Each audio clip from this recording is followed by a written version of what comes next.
In fresh acts of state terrorism, Indian troops have martyred 12 more youth in occupied Kashmir. This comes after India sent another 38,000 troops to the occupied valley over the past 1 week. The unarmed civilians have been martyred by Indian forces in Kupwara, Shopian and Baramulla districts. Pakistan has expressed serious concern over the escalating situation in the occupied valley.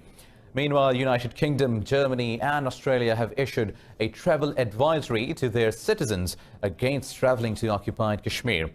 India's BJP government has proposed major steps to unilaterally end the UN-recognized special status of Kashmir as a disputed territory.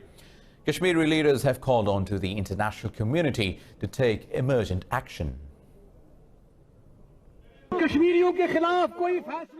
If any order violating our and Kashmiri's rights is passed on August 6th, then from that day and that moment on, public agitation will prevail in Jammu and Kashmir. Every Kashmiri will step out of their home, putting their business and life at stake. But we will make sure that all efforts to change Jammu and Kashmir's special status through Parliament or Supreme Court fail.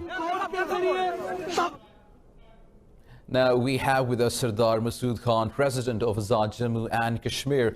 Thank you for being with us. So, how does the government of Azad Kashmir view India's increase in troops in occupied Kashmir and the escalation on the line of control?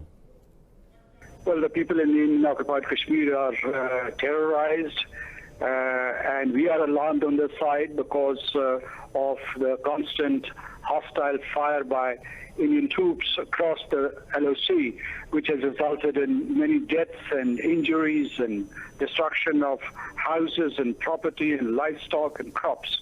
So we believe that India has gone berserk and it is deliberately creating a war psychosis in the Indian Occupied Kashmir and also in the whole of India and the region. And this follows the offer of mediation made by President Donald Trump some time ago, and which he repeated recently. So we think that India, instead of saying yes to diplomacy, yes to political means, it has once again decided to resort to military means, to brutalization of the Kashmiris and to these coercive measures, which haven't worked for the past 72 years, and they are not going to work this time too. Right, so what do you believe is the cause of these actions by New Delhi? There are many causes. One is the rejection of diplomacy, whether it is international multilateral diplomacy or third-party mediation or bilateral diplomacy or trilateral talks between Pakistan, India and the people of Jammu and Kashmir. Second, India, its ruling party, Bharatiya Janata Party, during the election campaign had promised that it would alter the demography of the Indian Occupied Territory by rescinding Article 35A, which recognizes special privileges of the Kashmiris, like their permanent residence, employment, scholarships, acquisition of property.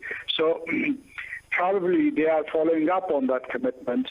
There are also rumors that they are trying to trifurcate Kashmir and they want to declare Jammu as a separate province and take Ladakh into the center's direct control.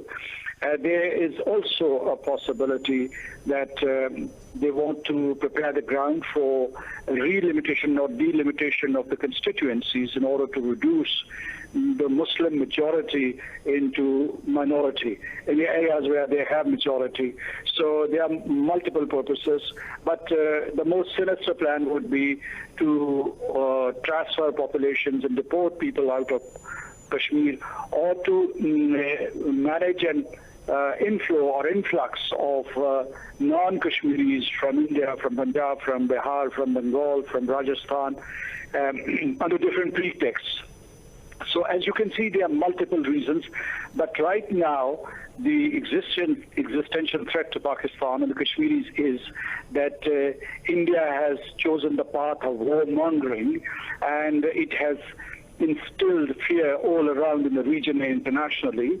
And what they want to do is to make the situation volatile. Therefore, Pakistan should be fully prepared militarily, and Pakistan's nation should respond effectively. Kashmiris should also brace for this eventuality, because India from time to time commits aggression against Pakistan, and at times it starts off these false flag operations, which it calls terrorism, and then accuses Pakistan for being behind them.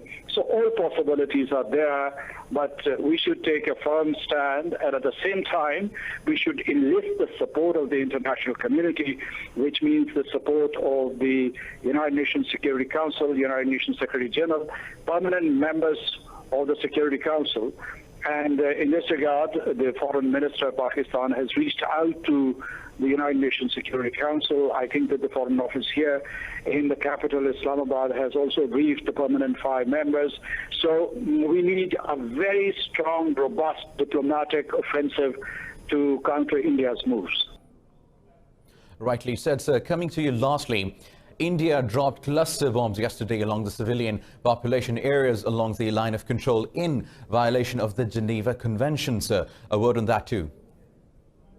This is an egregious violation of the International Convention on Cluster Munitions, of the Geneva Conventions, and international humanitarian law. And we have condemned it. We have drawn the attention of the ICRC, the International Committee of the Red Cross, to take cognizance of the situation. The other steps that it is taking, for instance, changes in the demographic composition of the occupied territory, they also violate the 4th Geneva Convention, its additional Protocol 1, then the Statute of the International Criminal Court, and several resolutions of the United Nations Security Council and General Assembly.